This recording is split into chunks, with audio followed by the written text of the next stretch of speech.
দেওর সকালে বাজার থেকে দেখো কই মাছ এনে দিয়েছে, বলেছে বৌদি তেল কই খাবো, তাই আমি চলে আসলাম দেখো রান্না করতে। যে সব মশলা গুছিয়ে নিয়ে এখন আমি তেল কই করে দেবো।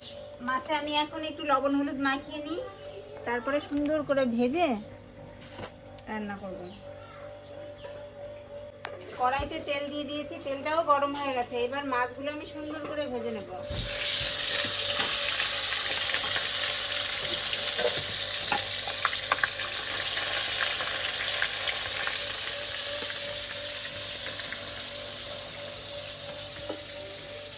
মাছগুলো আমার এখন সব মাছগুলো আমি এরকম সুন্দর করে কড়া করে ভেজে নিয়েছি।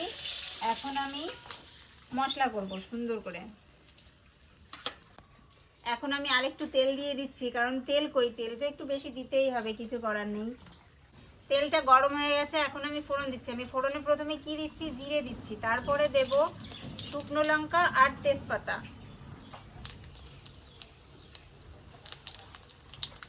এবার আমি মশলাটা দেবো, এক এক করে মশলাগুলো দেবো। এখানে কি আছে, আদা, শুকনো লঙ্কা আর হচ্ছে জিরে। প্রথমে আদা জিরে দিয়ে দেবো।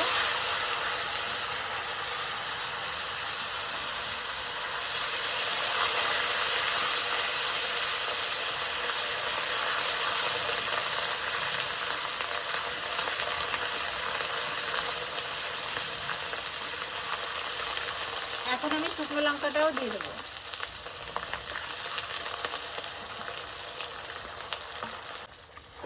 মশলাটা আমি লো আঁচে সুন্দর করে ভেজে নেব। যদি কাঁচা থাকে মশলা তাহলে কিন্তু আবার গন্ধ হবে, ভালো লাগবে না।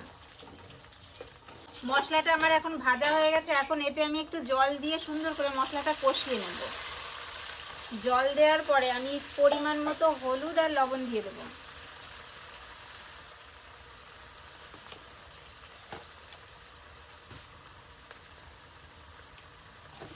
এবার সুন্দর করে মশলাটা কষিয়ে নেব। মশলা আমার কষানো হয়ে গেছে, এই দেখো তেল ছেড়ে দিয়েছে। মশলা যখন তেল ছেড়ে দেবে তখন আমি এই যে মাছগুলো দিয়ে দেবো। হালকা নেড়ে চেড়ে জল দিয়ে দেবো, পরিমাণ মতো জল দিয়ে দেবো।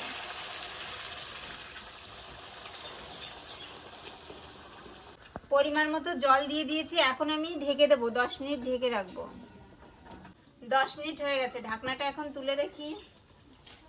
দেখো তেল ছেড়ে দিয়েছে।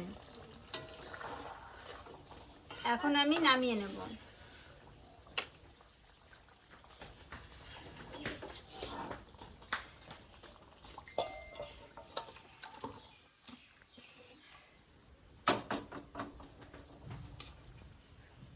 দেখো কেমন হয়েছে, আমি আমার শাশুড়ি মার কাছের থেকেই শেখা এটা।